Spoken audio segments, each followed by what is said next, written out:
Wakati dunia ikiendelea kushuhudia mizozo, mapigano, vita za hapa na pale, zipo jumuiya ama mashirika ambayo yana nguvu sana duniani. Hapo ukizungumza Umoja wa Nchi za Kujihami unaojulikana zaidi kama NATO, ukiwa na jumla ya wanachama 32 hivi, zaidi ya miaka 70 tangu kuanzishwa kwake. Lakini unazungumza kwamba NATO akiwa na nguvu kubwa, nguvu ya kijeshi, lakini pia ushawishi wa kisiasa. Sasa nafasi yao ni ipi kwenye suluhu ya migogoro, mapigano na mizozo ambayo huendelea duniani? Sasa kuangalia msimamo wa NATO kuhusu vita zinazoendelea duniani, tutazungumza hapa na mhadhiri wa masuala ya diplomasia na siasa za Afrika, Deus Kibamba, tunaye hapa.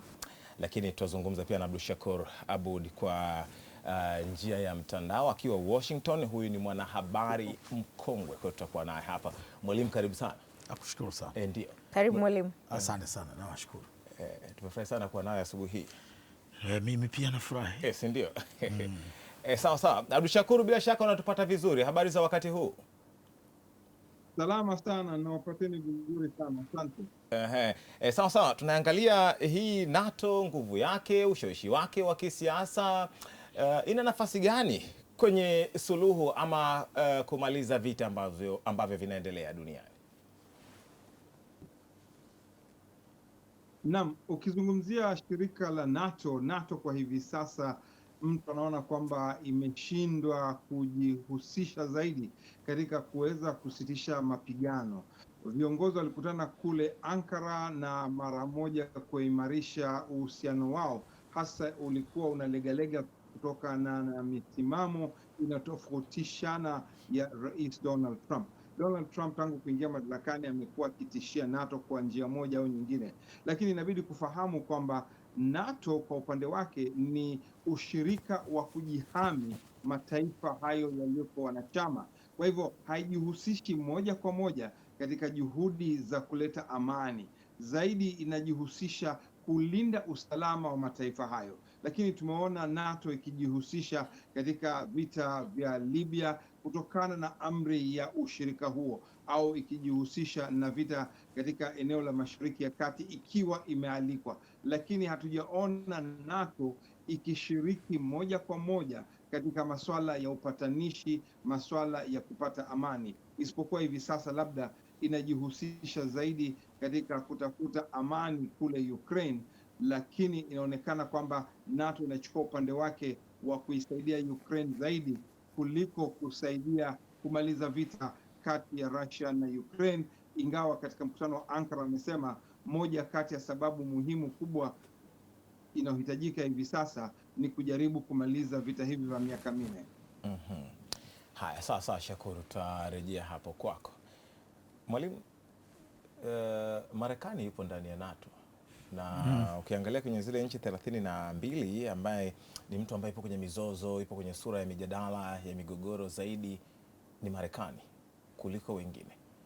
Yeye NATO anaweza kufanya nini kwa Marekani? Kwanza yeye asiyo sehemu ya migogoro, ndipo tuangalie jitihada zao wao za kumaliza migogoro kwa wengine. Mawazo yako ni mawazo ya kufikirika kidogo, kwa sababu NATO Marekani ni kaka mkubwa wa NATO. Marekani peke yake ana uwezo kwa kweli zaidi ya theluthi moja ya wenzake katika NATO. Kwa sababu hiyo, na nazungumza uwezo wa kifedha, uwezo wa kijeshi, Marekani peke yake anazo hizi ndege za kivita zaidi ya 13,000. Hakuna ambaye anaweza kufikia uwezo huo. Kwa hiyo ukiuliza kwamba NATO inaweza kumfanya nini Marekani, swali hilo ni vizuri ukajiuliza, NATO itakuwepo bila Marekani? Sasa labda niongeze kidogo kwa Abdushakur. Nimeshajibu hilo swali lako, hakuna tena niongeza. Kwa hiyo yani nimeshajibu kwa kutumia swali. Nilikuwa najaribu kumsikiliza mwalimu Deus. Alikuwa bado ananisikiliza niendelee kujibu. Kusikiliza ukiendelea. NATO sawa, Marekani ana nguvu na ushawishi ndani ya NATO. Lakini kwa hoja yako ni kwamba ile NATO ipo kwa ajili ya kumlinda na kumnufaisha Marekani zaidi. Hapana, ni kwamba NATO ni moja katika mavyombo ya kujihami ambayo yalianza kutokana na vita kuu ya kwanza na ya pili ya dunia, dunia ilikuwa inajaribu kujiuliza, hivi akitokea mtu akatuchokoza tunafanyaje? Kwa hivyo NATO ilianza kama umoja wa kujihami, na nadhani katika vyombo ambavyo vinajiita jina sahihi ni NATO. NATO ni umoja wa kujihami. Umoja wa kujihami sio umoja wa kusambaza upendo, sio umoja wa kwenda kulinda amani, sio umoja wa kusuluhisha migogoro ya ndoa. Umoja wa kujihami ni umoja wa kujihami. Sasa swali ni kwamba umeuliza Marekani ni mchokozi kuliko wenzake wote. Ndio maana ndio anaongoza kwenye kujihami. Yani swali lako linajibiwa na swali kwamba sasa unafikiri kwamba kama wewe ndio mchokozi kuliko watoto wote pale nyumbani kwenu, utapenda sana juhudi za kujihami zikiimarishwa pale nyumbani, kwa sababu mtu anaweza kusababisha kujihami kukahitajika, wewe ni wa kwanza. Kwa hiyo hilo ni jambo, lakini nataka kusema kwamba NATO kwa kweli inatakiwa itupiwe lawama kidogo sana, kwa sababu swali ulilouliza, majibu ya pili ni kwamba NATO inaweza kumfanya nini ndugu yao mchokozi, kwa sababu unajua ukiwa na ndugu mchokozi sana anahatarisha pia familia yenu. Yani Euro Atlantic ambao ndio umoja wa NATO. NATO sio Atlantic peke yake, ni Ulaya ya magharibi. Sasa hivi imeingia na Central Eastern Europe, yani ile Ulaya mashariki, kwa sababu Ulaya mashariki na kati, kwa sababu hii ilikuwa zamani ndo Usovieti, ile iliyokuwa Usovieti, Romania, hawa wote hawa kina Ukraine, vile vinchi ambavyo sasa ni Central Eastern Europe walikuwa wako pamoja na Urusi. Sasa wababe wa dunia wakati huo walikuwa, Mrusi alikuwemo, ambayo wakati huo sasa kunazungumzia ile umoja wa Sovieti. Marekani alikuwepo hapa, Ulaya ya magharibi, niseme Ulaya yenyewe hapa, wababe wakati huo walikuwa Mwingereza, walikuwa Mfaransa, na ndio maana niliwahi kusema hapa kuna historia hata ya wanachama wa Baraza la Usalama la Umoja wa Mataifa, kwa sababu wale wa kudumu wanachama watano ni wale ambao wanaweza kusababisha vita ya dunia. Wewe dada, unaweza kusababisha vita ya dunia. Kwa hivyo wale ambao wanaweza kusababisha vita ya dunia ndio wao wanaona kujihami ni muhimu zaidi. Sasa umeniuliza kwamba vipi sasa NATO ina mwanachama ambaye ni mchokozi wa kila siku, anavuruga utaratibu kila siku. NATO yenyewe ni ushirikiano wa kujihami ambao unatekeleza ibara ya 51 ya mkataba wa Umoja wa Mataifa, kwamba ukichokozwa usikubali kuchokozeka, ukichokozwa jihami. Ndio ibara ya 51. Ipo hiyo kaka, ipo. Unajihami kwa ukubwa gani, dhidi ya nani? Sasa kuna taratibu, lakini kujihami kwa kuwa kumewekwa, wao waliamua sasa, na yote hii inatokana na kutoiamini League of Nations na kutoiamini sana Umoja wa Mataifa, na mimi nadhani walikuwa sahihi kwamba hivi Umoja wa Mataifa hii tunayoilisha sisi tunaipa Marekani, ndio anaipa mchango wake. Umoja wa Mataifa ndio mwanachama anayetoa mchango mkubwa kuliko mwingine yote. Kwa hiyo akawa nadhani kwamba huko Umoja wa Mataifa wanaweza wakatulinda tukichokozwa. Alibashiri kwa usahihi, akaona lazima tuwe na umoja wetu wenyewe. Mavyombo haya yaliibuka wakati ule unazungumzia miaka 70 leo takriban ya NATO, lakini Umoja wa Mataifa wenyewe tangu San Francisco ndio unazungumzia miaka hiyo toka 45, lakini mtangulizi wake League of Nations, kukwama kwake kulikuwa ni huku wakubwa wa dunia walikuwa hawaamini kama League of Nations itaweza kuwasaidia wakajihami mpaka kusitokea tena vita nyingine. Baadaye nitakueleza kidogo kwamba kuna faida kubwa ya kuwa na mavyombo kama NATO. Nimesema kwamba haya mavyombo yamekuja kutokana na imani ya dunia kwa chombo cha kidunia cha kuzuia fujo na kuzuia vita ambacho ni Umoja wa Mataifa. Sasa wakubwa wakiwa hawana imani 100% kwa hicho chombo, basi wanakuwa na mavyombo mengine. Sasa lakini faida ambayo ipo ni kwamba ingawa NATO kama imepoa hivi, haionekani kama iko kama vile ilivyofikiriwa zamani, lakini moja ya sababu vita kati ya Urusi na Ukraine haijapaa ikawa vita nyingine ya dunia, ingeweza kuwa hivyo. Vita za dunia zote zilikuwa zinaanza kwa mataifa labda machache, labda mawili matatu kupambana, halafu wadau wengine duniani wenye nguvu wanajiunga huku na huku. Unajua dunia, chunguza vita za dunia zilikuwa hivyo. Yani wewe unagombana na wewe, alafu majirani wengine wanajiunga na wewe, wengine wanajiunga na mmeo, ndio mapambano yanazidi kuwa makubwa.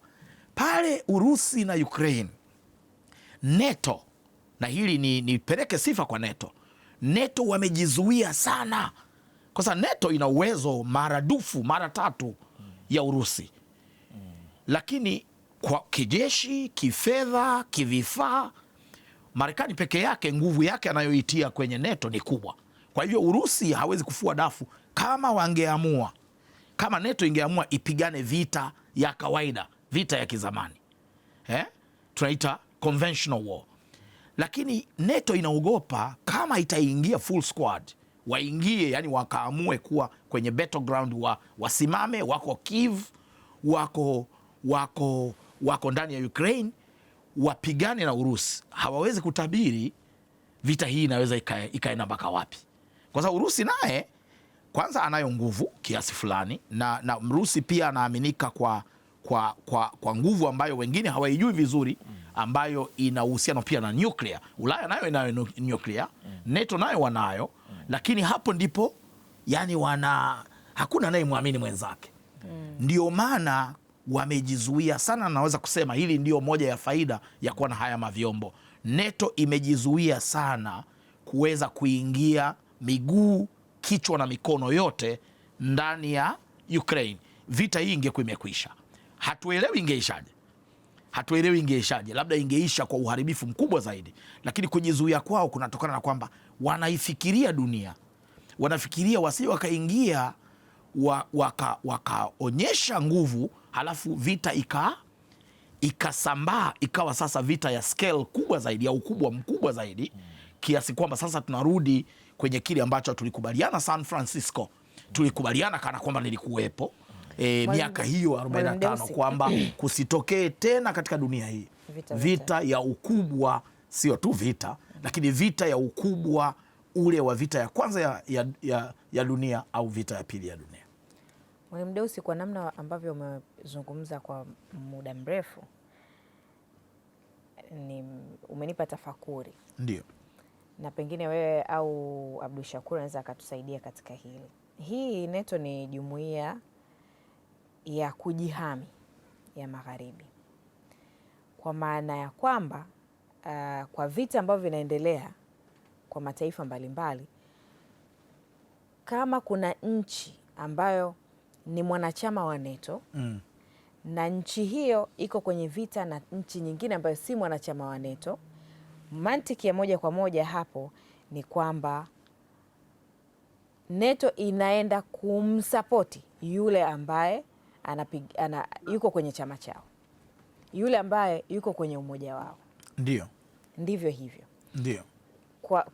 Kwa mantiki hiyo basi, NATO wako pamoja na Marekani dhidi ya Iran. NATO wako pamoja na Ukraine, ndio maana imempa fedha nyingi tu na msaada wa kijeshi dhidi ya Urusi. Ndio, na zaidi ya ndio, kwa sababu NATO ni umoja wa kujihami. Kwa hivyo mwanachama na washirika wake hapa sasa ndio naingiza dhana nyingine sasa. Kuna swala la wanachama na washirika wao.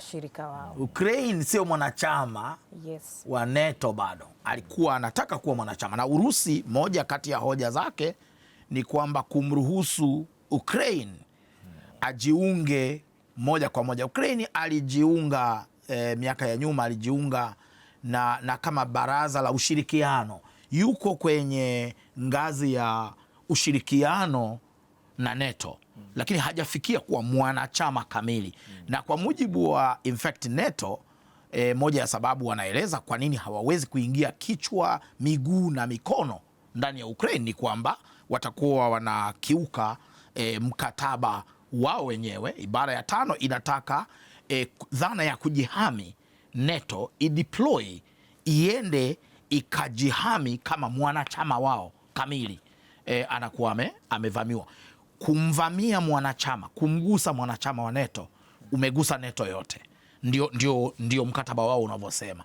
Lakini sasa Ukraine ana ushirikiano wa hali ya juu sana na NATO, lakini si mwanachama bado wa NATO. Kwa hiyo hii dhana uliouliza kwamba kwa hiyo mwanachama akiguswa imeguswa NATO, kwa Ukraine bado mpaka hivi leo tunavyoongea Ukraine sio mwanachama kamili, lakini ni mshirika. Ni zaidi ya mshirika, kwa sababu ni mwanachama wa council, wa baraza ambalo kwa kweli ni ushirikiano wa hali ya juu. Kabla haya yanayompata Ukraine hayajampata, walikuwa wamemweka Ukraine kwenye utaratibu wa kuweza kujiunga. Kuna utaratibu unaitwa MEP, ni utaratibu wa kuweza kujipima na kuweza kukidhi vigezo fulani kabla hujajiunga. Wenzetu kuna vigezo lazima ukidhi, kwa sababu hatukuruhusu tu uingie. Sasa kwa hiyo alikuwa anaelekea huko, na ndio maana nimesema moja kati ya msukumo uliopelekea Urusi kusema huyu asijiunge ni pamoja na kwamba akijiunga kwa kweli NATO utaratibu wake ni kwamba NATO wanaweza wakaleta baadhi ya wakaanzisha kambi mbalimbali kwa wanachama wao. Wanaweza wakaanzisha hata kwa wasio wanachama, wanaweza wakaanzisha, lakini kama Marekani ambavyo ameanzisha kambi hata hapa Kenya za kijeshi. Kwa hivyo nilikuwa nafikiri kwamba majibu yangu kwa swali lako ni kwamba kwa wanachama ndio NATO mkataba unasema lazima wajihami immediately, na nafikiri Ukraine ingekuwa ameshakuwa mwanachama wangekuwa wamejihami zaidi ya hivi, lakini imesema wanajizuia kwa sababu ya kuogopa kwamba vita hii badala ya kuisaidia ishi haraka isije ikapanuka zaidi. Lakini niseme tu la mwisho kwamba kwa swali lako kwamba pia NATO kutokana na ulegevu wa Umoja wa Mataifa imewahi kuingia mahala ambako haimlindi mwanachama wao yeyote. Tusimame hapo, utakuja kutufafanulia katika hilo kwa undani. Ndio, imewahi kabisa kuingia kwenye maeneo ambayo mpaka unajiuliza vipi tena hapo? Na hapo ndio unajiuliza sasa kwamba kwa nini waliingia. Tutarejea hapo kwako Mwalimu Deus, lakini Abdul Shakur, kwa upande wako nimekusikia unatamani kuchangia katika hili. Naam, kwa upande wangu kidogo naweza kutofautiana na profesa hapo. Ni kwamba lazima turudi nyuma tuangalie kitu kimoja, ni kwamba sidhani NATO imejizuilia kuingia Ukraine. Tatizo la NATO ilipokataa kuingia Ukraine kama alivyosema ni sawa kwamba Ukraine sio mwanachama wa NATO, lakini Russia ilivamia Ukraine. Sababu moja kubwa ni kwamba NATO ilikuwa inajaribu kualika Ukraine kuingia katika umoja huo, na Russia ilikuwa inakataa kuona kwamba NATO na nchi za Ulaya zimekaribia mipaka yake. Kwa hivyo inahisi kwamba lazima ilinde haki ya mipaka yake. Hiyo ni sababu yake moja. NATO kutoingia Ukraine, ingawa ilikuwa na mipango yake ya kujaribu kuialika na Umoja wa Ulaya kuialika, vigezo vya Ukraine havijatosha na mpaka hivi sasa viko mbali sana. Mkutano wa Ankara ndo umeamua sasa, umeunda kitengo maalum kutayarisha jeshi la Ukraine kuweza kufika kiwango cha jeshi za nchi za NATO. Kwa hivyo hapo ni upande mmoja. Swala la alivyozungumza ibara ya 5 article 5 inaeleza ukishambuliwa mmoja wetu wa mwanachama sisi tutakuja kushambulia. Kwa hivyo NATO haiwezi kwenda kuisaidia Marekani kwa sababu inapigana na Iran, kwa sababu Marekani ilikwenda peke yake.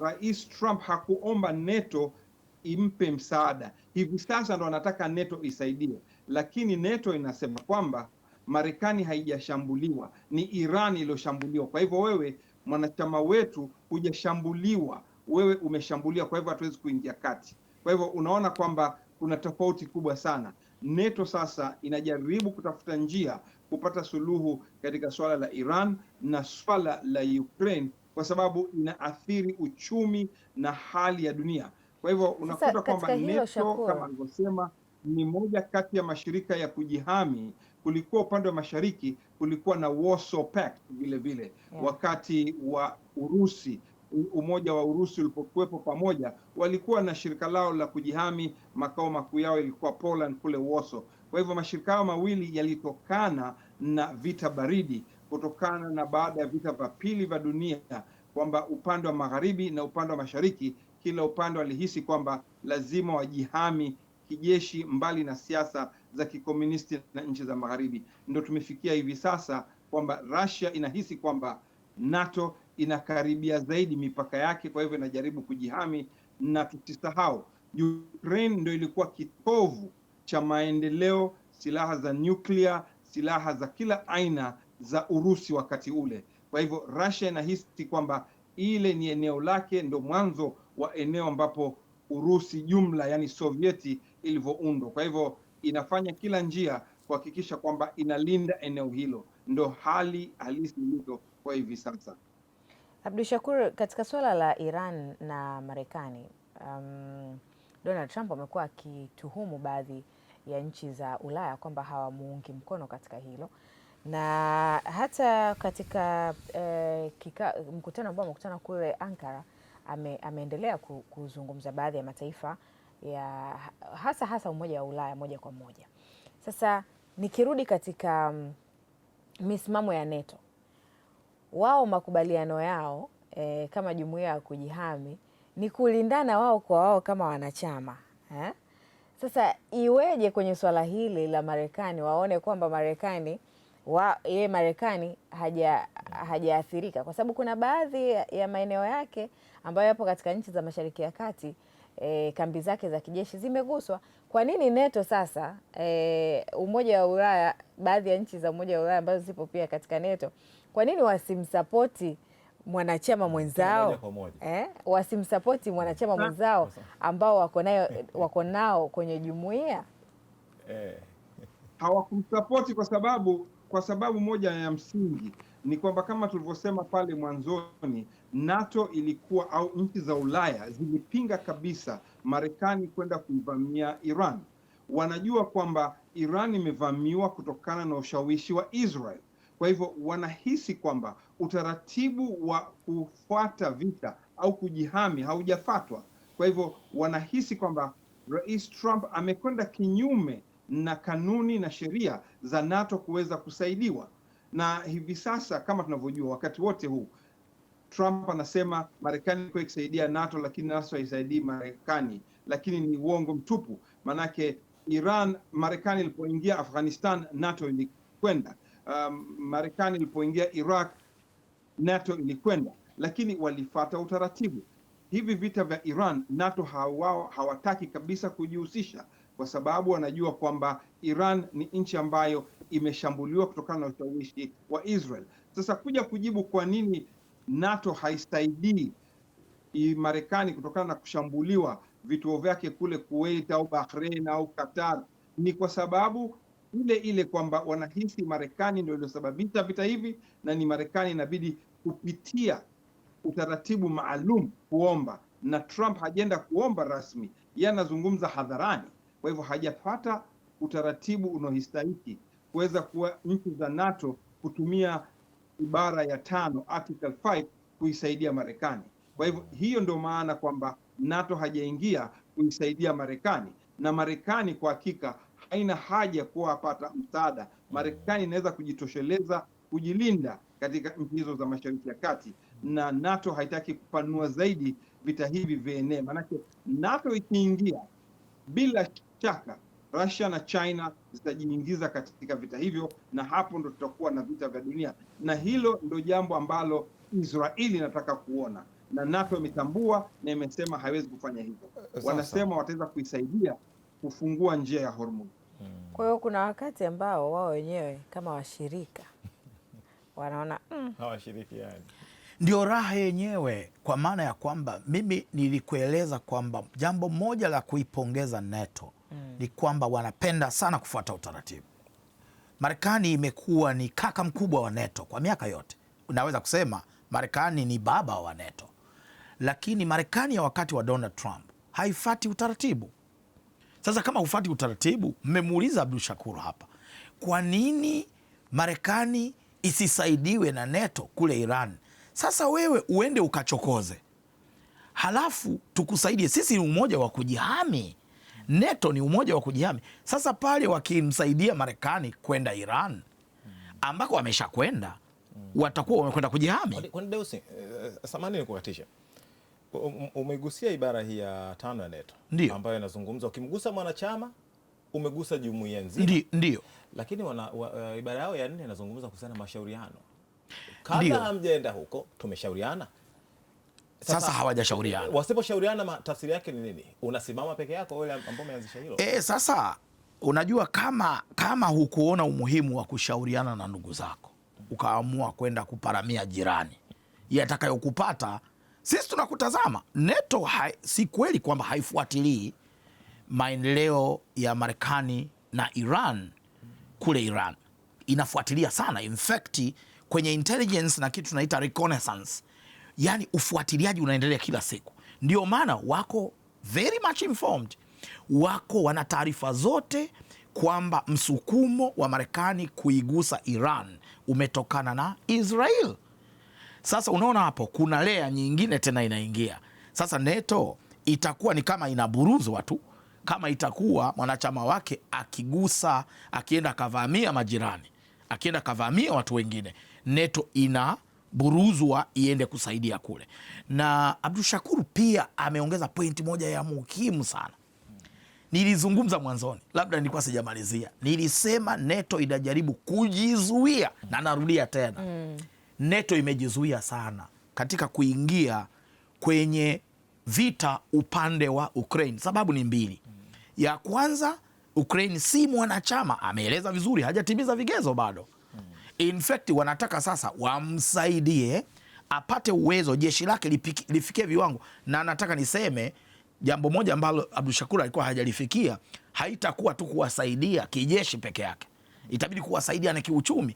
Umoja wa Ulaya wenyewe tukiacha, maana hizi zote ni umoja hizi. Umoja wa Ulaya wenyewe hauwezi kumadmit mwanachama ambaye hajafikia kiwango fulani cha uchumi kinachofanana na Umoja wa Ulaya. Tumekwenda Umoja wa Ulaya sasa. Lakini tukirudi NATO, ni lazima uwe umefikia kiwango fulani cha kuweza kuingia kijeshi hasa na kiulinzi, ili uweze kuwa mwanachama kabisa. Sasa Ukraine si mwanachama. Sababu ya pili, na hii ndio na wasifu zaidi mimi nikiwa mwalimu wa masuala ya utatuzi wa migogoro, ni kwamba wanaheshimu mkataba wa Umoja wa Mataifa, kwa maana ya kwamba ukicheza na vita unaweza kuilipua vita ya 3 ya dunia. Sasa nimesema NATO wanajizuia wasiingie kichwa kwenda kupigana upande wa Ukraine, kwa sababu kwanza watakuwa wanampigania, wanajihami, wanamuhami mwanachama ambaye hajawa mwanachama. Lakini la pili, wanaweza kulipua vita ambayo itakuwa ni kubwa kuliko vita ya kwanza na vita pili. Hapo kuna mambo mawili. Kuna mambo mawili ndio maana nimeeleza. Yes, lakini tunazungumza NATO, tunazungumza UN. Ibara ya 51 mwanzo uliigusia ya Umoja wa Mataifa. Ndio. Ambapo ukiangalia kwenye ibara hiyo bado inaruhusu wewe kujihami, lakini inaruhusu wewe kuomba msaada kwa taifa lingine likusaidie. Tafsiri yake inawezekana mimi sipo NATO, lakini nikaomba taifa kama taifa, hata kama liko ndani ya NATO, linisaidie. Hiyo imetekelezwa sana.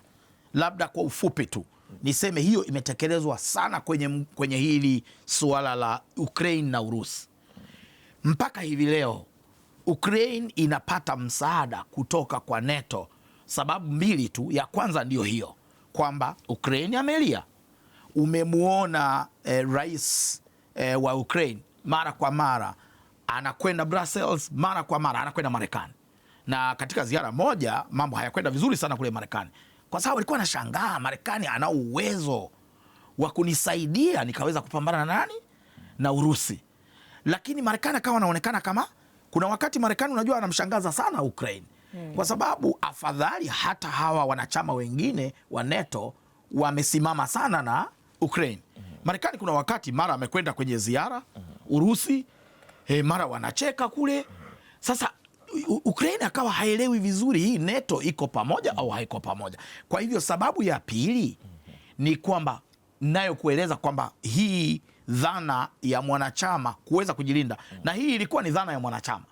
Hii hatujafika bado kwenye dhana ya umoja wa kujihami au dhana ya ushirikiano fulani wa kiulinzi. Hii ilikuwa mkataba wa Umoja wa Mataifa unazungumza kwamba Tanzania ukiguswa, unayo haki ya kujihami. Unayo haki ya kujihami. Kama una uwezo, jihami mwenyewe. Kama huna uwezo, kama huna kuna kujihami mwenyewe. Kwa mfano nichukulia Tanzania ili watu watuelewe, kuna kujihami mwenyewe. Lakini pia wewe ni mwanachama wa Jumuiya ya Afrika Mashariki, ambako mkataba wa Jumuiya ya Afrika Mashariki na wenyewe kama vile ulivyo wa NATO unaeleza kwamba mwanachama akiguswa, tumeguswa wote. Sasa mwalimu, kwa hivyo kutokana na hilo ni kwamba Ukraine imeomba msaada mara kwa mara na kwa kweli wameipa msaada. Kuna package ya misaada kama level 8 ambayo hivi tunavyozungumza imekuwa ikiendelea kwa muda mrefu, na sasa wanaongezea na bado mengine inakuja, na wamepewa euro bilioni 70 baada ya mkutano. Naona umetaja bilioni si nyingi sana kwa eneo kama lile, lakini ni nyingi. Kwa hiyo tunakubaliana kuwa msimamo wa NATO kwenye hivi vita, cha kwanza ni kumsapoti mshirika wake. Ndio. Cha pili, mshirika wake ama mwanachama asipofuata masharti hawatomsapoti. Ndio. Abdul Shakur, una la kuongezea katika hilo?